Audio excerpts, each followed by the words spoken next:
I'm Dylan Marma, and you're listening to Operators and Allocators, a podcast dedicated to exploring how to make smart investment decisions and execute well in real estate and private equity.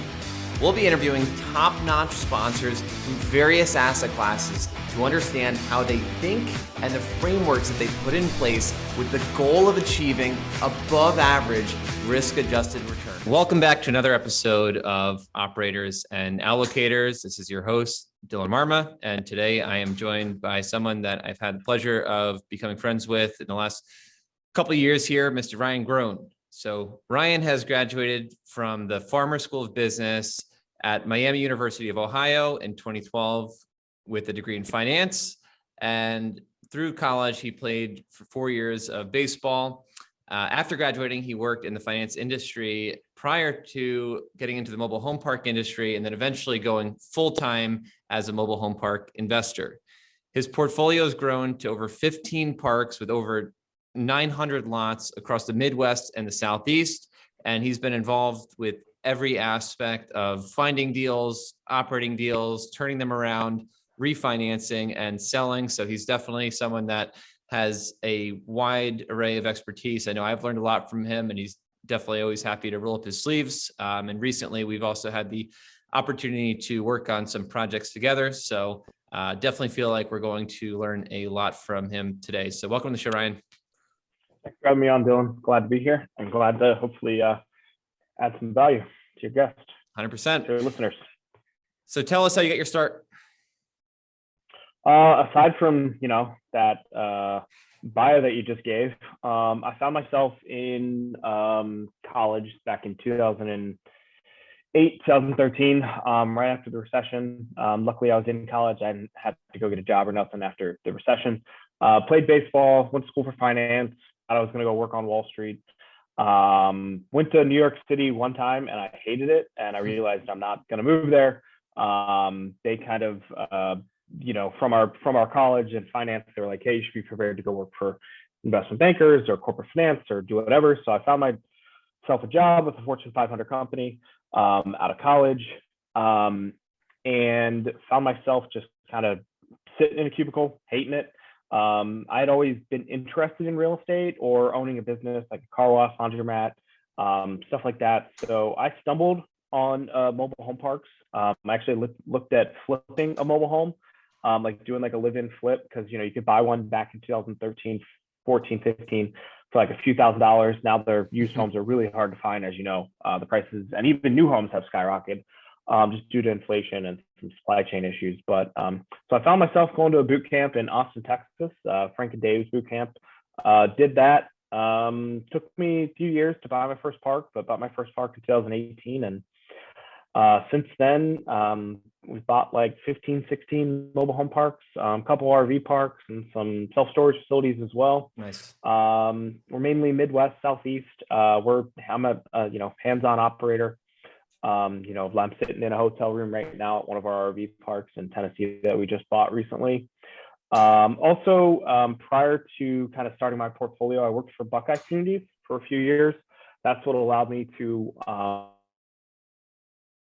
from corporate finance to full-time, mobile home park investor. While it was a part-time role, I learned, how to manage a portfolio from an operational standpoint. And I learned a lot of hands-on operations that expedited my learning experience relatively quickly. So if you have an opportunity to do that, it was almost like an internship. It was internship level pay. It wasn't like full-time pay. I wasn't making six figures there or anything like that. But basically, two of my friends, they needed some help. And so I was living in Cleveland at the time.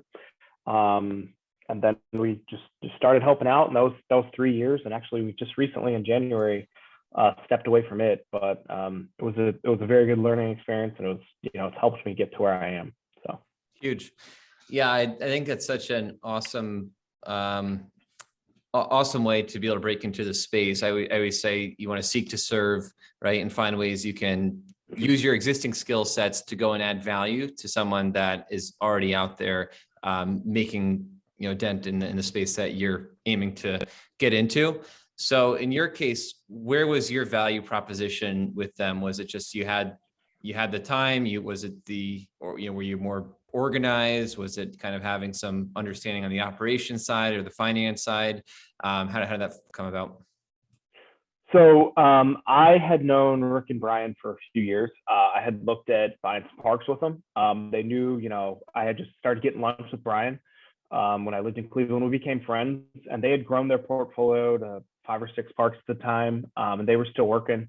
I think I was even still working, to be honest, and they just needed some help operationally. I mean, you know how it is. It's not.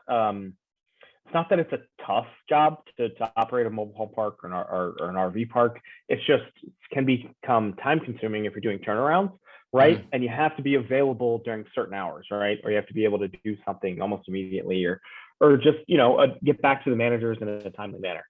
Totally. So I had enough knowledge at that period of time. We looked at buying a few parks together. Nothing worked out, and they actually came to me and asked me. They were like, "Hey, we kind of been thinking about this position. Would you be willing to help out?" And I said yes. At that time, I think I did not have a job anymore, so I had a little bit more time that I could run around. And all their parks were in Ohio, so we could touch them. Within an hour drive of Cleveland, mm-hmm. or 2-hour drive of Cleveland. So it was a little bit more boots on the ground based, where I could go to the parks, not daily, typically once a month or once every other week. And then I was free to do my own stuff as well, so I'd buy other parks or look for other parks as well. So that was the value proposition, right? I was an operational person for them, but I was also looking to become an owner. I would look at the park like it was my own park from an ownership perspective versus just an employee, which that was never the intention, to become a long-term employee. It was just kind of help to bridge the gap between what they needed to then get a full-time employee in that role, which they do have now. So yeah, no, I love that. I think it's such a great message for everyone, that if you're serious about getting into the acquisition side or the operations side of things, I think finding someone that you can go to work for, even if it's for free with your spare time, I think will pay you dividends in the long term. That's definitely something that I've seen as, I've watched you over the last few years. Just you've always been really knowledgeable with, really the boots on the ground experience, right? And I think a lot of it stems from sort of how you managed to get your start. So taking that, how has that had an effect in terms of the type of parks that you like to buy, or the way that you look at value add projects? And what are you looking for in today's market? What's your sort of buy box? So right now, I mean, we're pretty much, I don't buy anything less than 50 units unless it's a bolt-on acquisition to something that we have nearby. And smaller is harder, especially from a distance, right? If you're 3-4 hours away, 50 lots is, if it's less than $250 lot rent, I don't really like it unless there's some huge value proposition with, increased lot rent, building back utilities, or we're looking to get into that market and then build in that market, right? So I'll buy a small park in a market that we want to grow into, right? For example, in Morgantown, West Virginia, we bought a 22-site park that we had no business buying. But, right, I lived, Miles lives 5 hours away. I live 8 hours away. We had no business buying, but we had the intention of growing our portfolio over the years. And we bought another park there, and then we're also under contract to buy another park. So we're starting to get some traction there. Yes. Same with Lexington, Kentucky, and kind of the Kentucky market. And then, typically 50 to 100 pads is where we are, Midwest, Southeast, growing markets. I'll buy in tertiary markets like smaller towns. I've owned in towns that have no metro.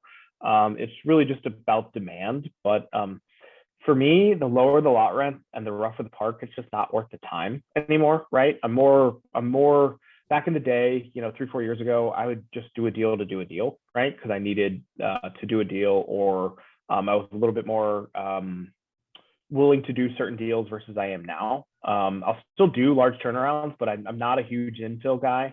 If there's if there's a bunch of vacant pads, I'm not an infill guy. Just one, because it costs way too much money, and I think the price per pad is not going to match what is going to go into the future, just because of rising interest rates, right? So unless you can buy it at just a complete steal, and you can run those numbers that, hey, it's going to cost $80K a home now versus what it costs $40K a home, 2 years ago, or whatever, right? 50, 60K. I mean, you're still paying for that home because you have to bring the home in, and then you have to sell it, and then it's just a long attrition period. Yep. That's what we're looking for. I mean, we're looking for semi-light value adds with some heavy value adds mixed in. And when I say heavy value adds, not really big infill, mainly infrastructure problems, a bunch of park on home problems, tenant problems. We want the worst park in the best neighborhood. That's still what we stand by. And we want $1 million houses around, a cracked in mobile home park, right? Because I can fix that park. I can't fix the location. So that's the number one thing that we've always driven on, is location based, and then figure out the rest. So we're a little bit more cautious right now when we're underwriting deals. I don't like anything less than 6-7 caps right now. I would, unless it's a really, really good park or we can add some value quickly.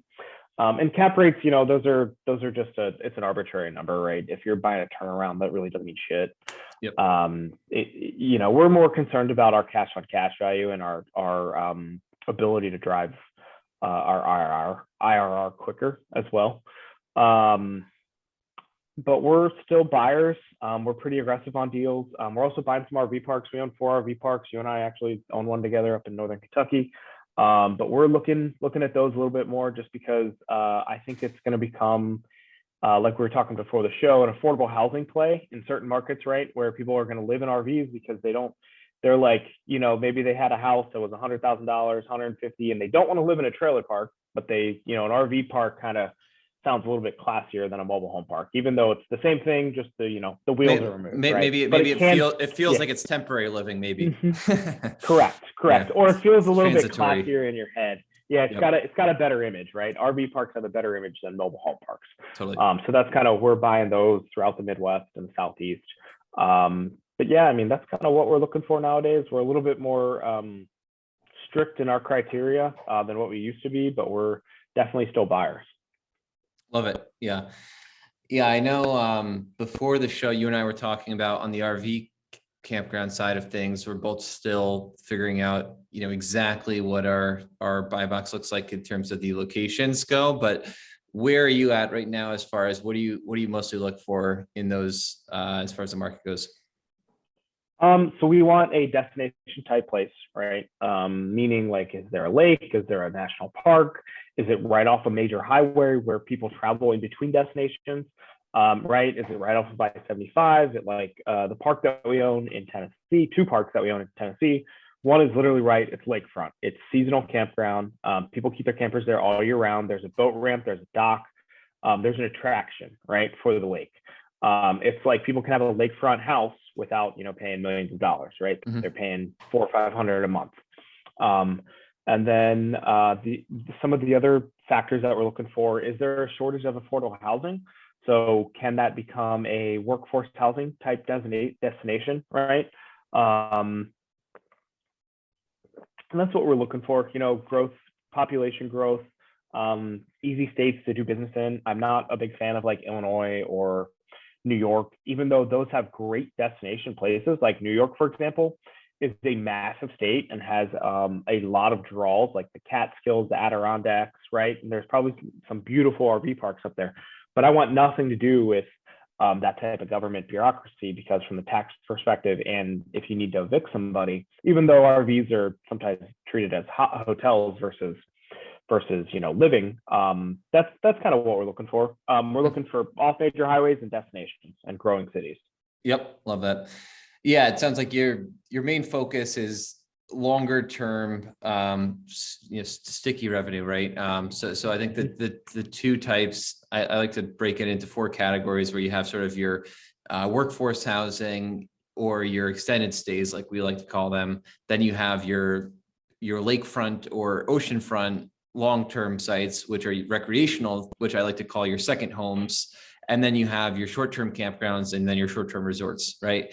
And it sounds like your main focus right now on that side is largely workforce, extended stay, and then some of the second home destination-driven long-term sites. Is that fair to say? Yeah, that's correct. That's exactly what we're looking for, just because I don't, personally, the transient is great money. You make better money in the transient during the seasons per space, as you know, right? Because you can fluctuate your prices.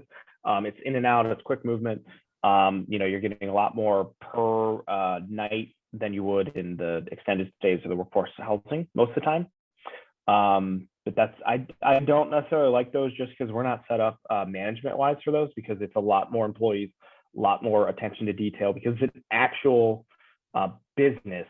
Totally. It's more like a hotel than like, you're buying an apartment community or a mobile home park or self-storage, where you can get away with like a part-time manager that lives on site, and you collect rent off site via online, right? And people aren't really there all the time. So, there's not much going on. You can get away with that in those types of scenarios versus these transient RV parks that need, for every 100 spaces, you probably need 3 to 5 employees. Yep. So, yeah, that's a great point. Yeah, they're definitely a lot more operationally intensive, and they can ebb and flow much more, right, throughout different economic cycles and things like that, right? Where there's something to be said about having that sticky revenue, something to be said about having a consistent 10% versus volatile 14, 15% cash on cash, right? Mm-hmm. So Correct. all right. So what do you see as the biggest risks in today's world when you're looking at MHC or RV? Right now is, as far as acquisitions go, I would say the biggest hurdle right now is interest rates. And if you're looking to put leverage on deals, like debt, the debt is getting a little bit softer, right? They're requiring a little bit more potentially down, or some lenders are just getting shaky. We were in the process of a cash out refinance on a mobile home park that was like $1 million. We paid for the appraisal. It appraised for over what we were pulling out cash wise. And then last second, they decided not to fund it. And we were stuck high and dry on a cash out refi. I mean, it's something I'd never really dealt with before. And that was a park out in Iowa. I mean, it was a little 50-site park. It's a stable park. We've owned it for 2 years. So it's not like we've seasoned it. I think they just got scared with interest rates going up, right? And inflation going up. I think those are the two biggest hurdles right now as park owners is on the acquisition side. What do you pay? Because you don't know where interest rates are going to go. And then if you own anything, if you're looking to refi or do something like that, you need to do it within the next 60 to 90 days. Otherwise, you don't know. I mean, rates could theoretically go back down, right? The Fed continues to talk about interest rates, raising it, but it just depends on how high inflation runs. And then just, looking at the value add, right? What do things cost? What is it going to cost, right? And changing your underwriting a little bit to maybe budget for a little bit more. When you used to have a 35% expense ratio, maybe bump it up to 40. Totally. We're typically above that anyways, just to kind of, just to be safe. But we're not, as far as acquisitions go, that's my biggest hurdle. Operationally, it's just employees finding good work, good help. Is definitely the toughest thing right now, especially in these RV parks where you need a little bit more hands-on. There are some opportunities in RV parks that you can find workers, but typically 3 to 6 months at a time. It's not a long-term employee. It's like worker campers. It's a weird little thing. And then mobile home parks, consistently, as a country, we're becoming poorer, right? Like affordable housing is one of the most needed assets. So I don't necessarily think pricing is going to adjust quickly. I still think cap rates are going to stay below 6, even though interest rates are on commercial loans, non-agency or conduit, are right around 5. I don't know if pricing is going to change. And then just overall, I think people are just kind of getting a little bit hesitant when they're selling, right? Because if you're selling now, the prices may not be as good as what they were. There's a lot of things that are going on in the U.S. I mean, are we going to go to war? Are we not going to war? Where's oil? There's a lot of things going on right now in 2022 that make some of the investing worried. But it doesn't worry me if you're buying on good fundamentals and you're buying in good locations, because you're always going to have tenants, you're always going to have customers, and you're always going to have good reoccurring revenue that people like sticky revenue, right? And you have a moat type product in affordable housing as far as mobile home parks go. So that's what scares me a little bit, is mainly just employees and interest rates right now. Yeah. So.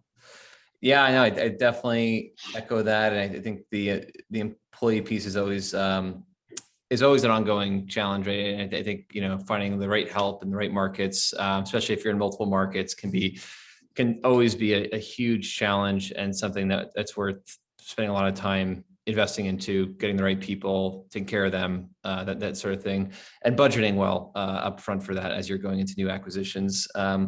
And then to your point is, buying right in today's environment, I think is more important than ever. One thing that I've been thinking about quite a bit lately is when it comes to MHC, to your point, that cap rates may not go up as quickly as buyers probably would like them to. And over a long span of time, they probably will remain low because they're really not an asset that needs to trade, in the sense of, I think when you look at traditional multifamily, or if you look at, say, RV campgrounds, these are way more management intensive, especially RV campgrounds, because there's not a lot of good third-party managers out there.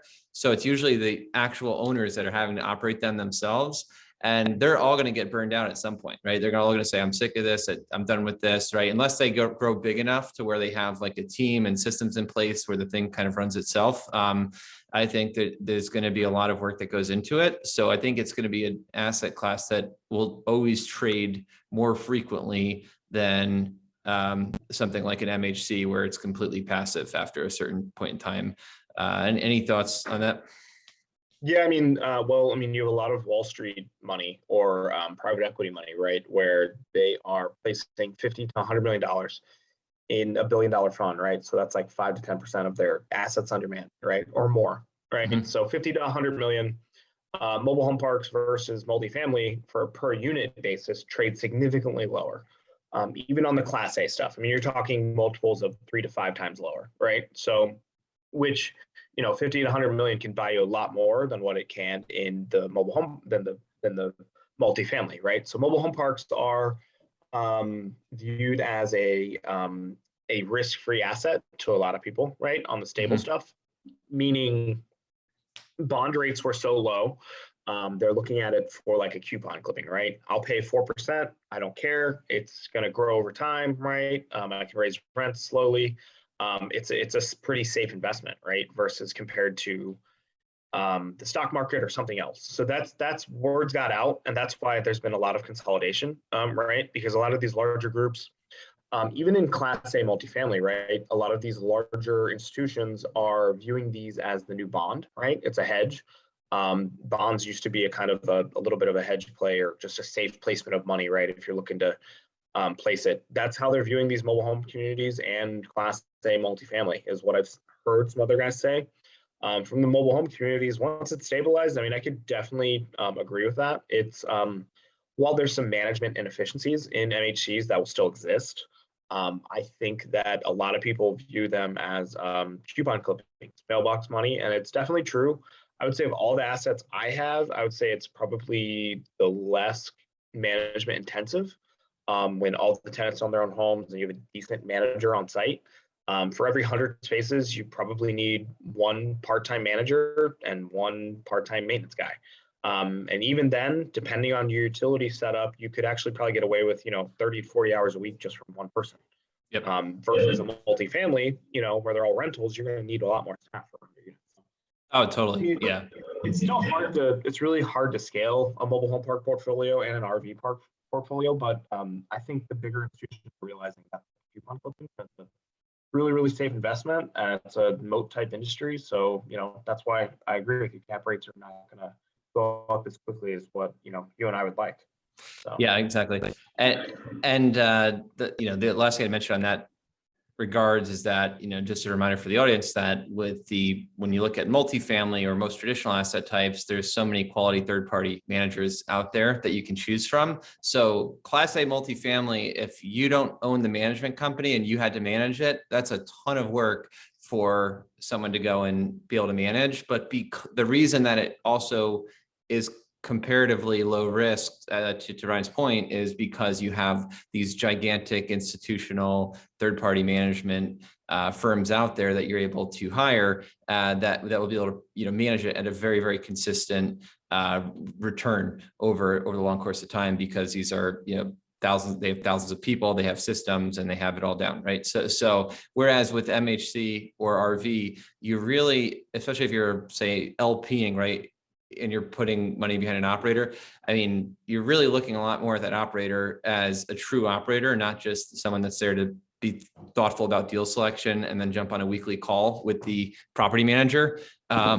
You're looking at them as they have to be ready, them or their team have to be ready to really like get in there, and they're going to a lot more rides on the outcome of the deal, I think, in that regards. So. Yeah, agree. I mean, the Class A multifamily, you can get down to, they have a lot more data on the resident too, right? So True. they know where they work, their income, what they know everything, right? Because they ask for a lot more upfront. With mobile home parks, a lot of times these mom and pops, you get in there and you don't know who's living where, you don't know what you're getting into. I mean, you barely have any data. Sometimes it's hard to even get a name and the rent they're paying, right? So it's just a different asset class. Even on the Class A stuff, I've seen that where, they might know one person, but they don't know what kind of car they drive. They don't know what they, just things about the resident, right? So it's less risky per se, but it's still don't know your resident. Oh, totally. And then the data on the market too. I mean, a lot of our data is, as you deal with the same thing, right? We have to go and cold call all the other deals in the market to figure out what their rates are, what they're charging, kind of get a pulse on what's going on, occupancy levels, things like that. So that's definitely an additional risk, but I think that also creates a ton of opportunity and a barrier to entry from other people being able to take advantage of it. So as far as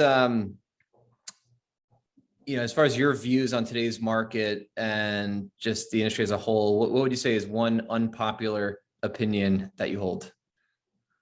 For mobile home parks, I would say that an unpopular opinion is that it's even though it's viewed as a less risky asset versus some other and less management intensive, I would say that it's not the same as apartments.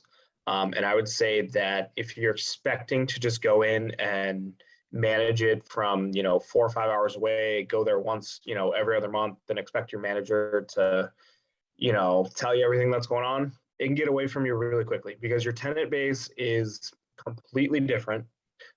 They are living there out of necessity most of the time, not because they want to. They may want to, but most of the time they're living there out of necessity. And they're a different profile of resident. Doesn't mean they're bad people. It just means that it's a different tenant base, right? And with that can come some problems. You can become the neighborhood drug landlord, basically. You can become not a slumlord, but you can become you can become a trailer park really quickly, and you can get out of hand, right? Because, you own it a year or two, and then, you start to get away from it. Your manager's not doing too well, but, the money's still coming in, and you're like, letting some things slide. Because there's not a lot of good third-party management, you have to be willing to manage it, right? You have to be willing to be the operator. And the asset class is not for everybody. It definitely is not. And I would say that there are a lot of people that are not good operators. And it's tough to be a good operator in the mobile home park space. And I would say, if you view the industry or you've followed the industry over the last 5 years, 6 years, there's a lot of guys that have made a lot of money, right? They've bought these portfolios and they've sold them out, right? But with that, they were also really, really bad operators. And just because they own a ton of pads does not mean they're better than you, right? Most of the time it means they're actually worse because it's very, very hard to scale efficiently. And it's very, very hard to make sure everything is on top of it 24/7 because there's no third party. So you have to hire all that out internally typically. So it's a very, very hard business. So these guys that you're investing with that might own thousands and thousands of pads, while they put on a good picture online, right? And myself included, I'm not against the grain or anything when it comes to that, but a lot of these guys don't actually understand the asset class and they're scaling these businesses. And if something goes bad, I mean, they may, because they bought at 5 caps or 4 caps, they may have a problem down the line versus a few years ago, they were buying at 10 caps and the market rode and they could be bad operators, but still make out on the exit, right? There's a lot of guys that are professional capital raisers that have raised a bunch of money from mobile home parks, but they're probably not very good operators. And it could come to, I hope it never does, but there are some people out there that could catch up to them. And I just advise LPs or anybody that deals with those people, vet them well, make sure their team's set up, and visit their parks if you get a chance, right? Because the asset will teach you.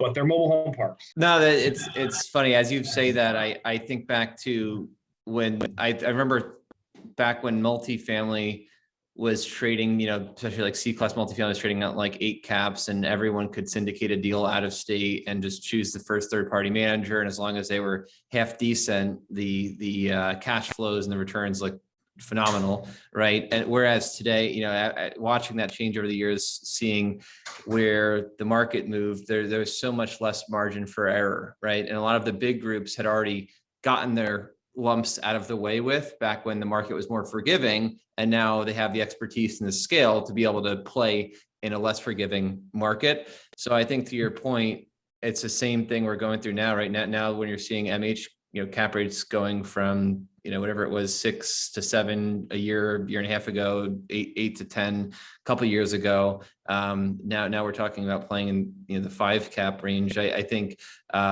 you have way less margin for error, and that's where, especially if you're investing behind guys that are doing value add deals, that deal isn't going to be. There's not that much more room for cap rate compression to save you, right? So that deal, and if anything, like to your point, they could expand, right? Now and go the reverse direction. So you have to be, you're fighting an uphill battle now, and you have to really make sure that you're on top of it. So I think that's great advice. If you were to give advice to one for active investors looking for their first mobile home park, and then one for passive investors looking to vet their first LP deal, what would that be? For the active person looking to buy their first mobile home park, I would say just, decide what you want and then just continue to look for it. And if you're going to be the operator, make that decision, right? Or find somebody that's going to be the operator. But you got to make offers, and you can't be afraid to buy a deal. If there's nothing wrong with buying, everybody says you got to buy a 50 to 100 space park, and it's got to be an hour away, and it's got to be city water, city sewer.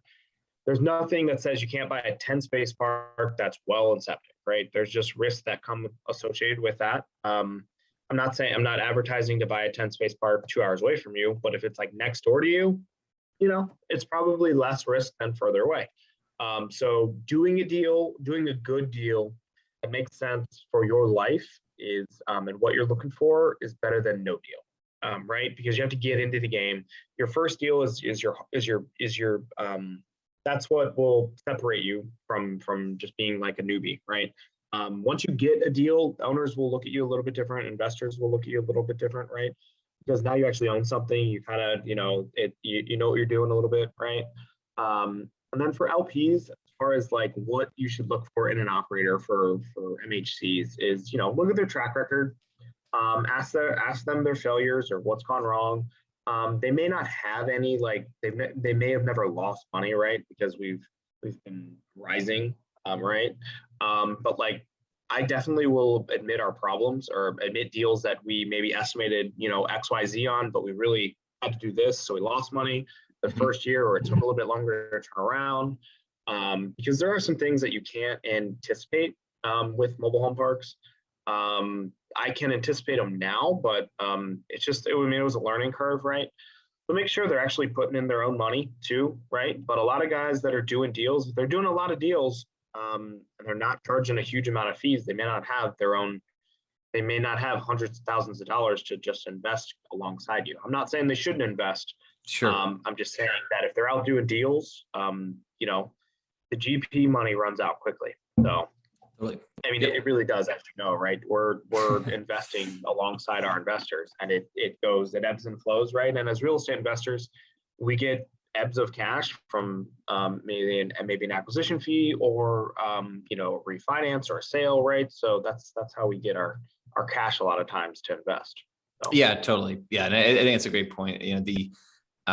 From the LP side of things, yeah, there's it's really important to find, I think transparency would be what I view as the most important thing, right? To have an idea of like, okay, if there's fires going on, one, they're going to know those fires, two, they're going to be able to diagnose it, and then three, they're going to take the actions to correct course. And then, yeah, I think skin in the game is always important, but in many ways, I also would emphasize that, if the general partner is not in a spot to be able to put 10% or more, right? Maybe they're putting 5% into the deal. But oftentimes they're still signing on recourse debt, right? In a lot of these spaces, right? They're still getting out there, actively investing their time and energy into the project. So there's a lot of other ways to have skin in the game. And I've always believed that at the end of things, I guess it all depends on the values of the operator, but I always believe that the reputation risk that you take with every deal that you raise capital for is the number one risk that we have on the line, right? Just in terms of, this depending on our reputation and the longevity of our business. So. Yeah. And also,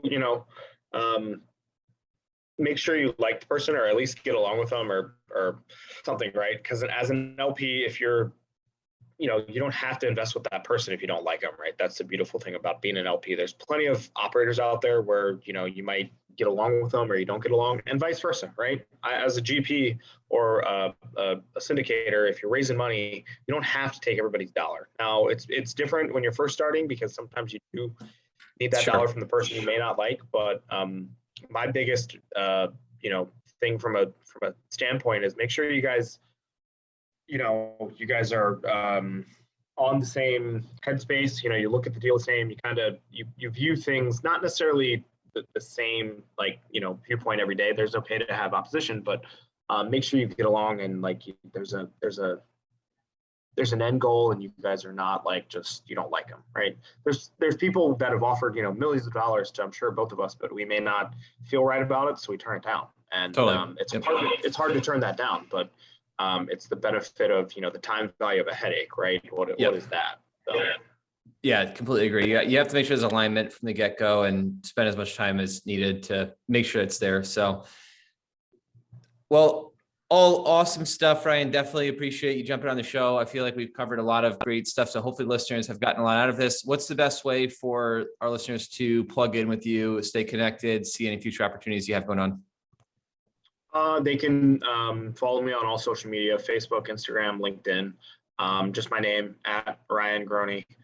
And then you can also put my email in the show notes if you want. I don't mind people reaching out to me. Other than that, I'm semi-active on social media, try to be active a little bit more, but just reach out to me. I'm happy to talk about deals or talk about, a deal that somebody has going on, because we also invest with other people as well. So. Awesome, man. Well, thanks so much for jumping on the show, and look forward till next time. Of course.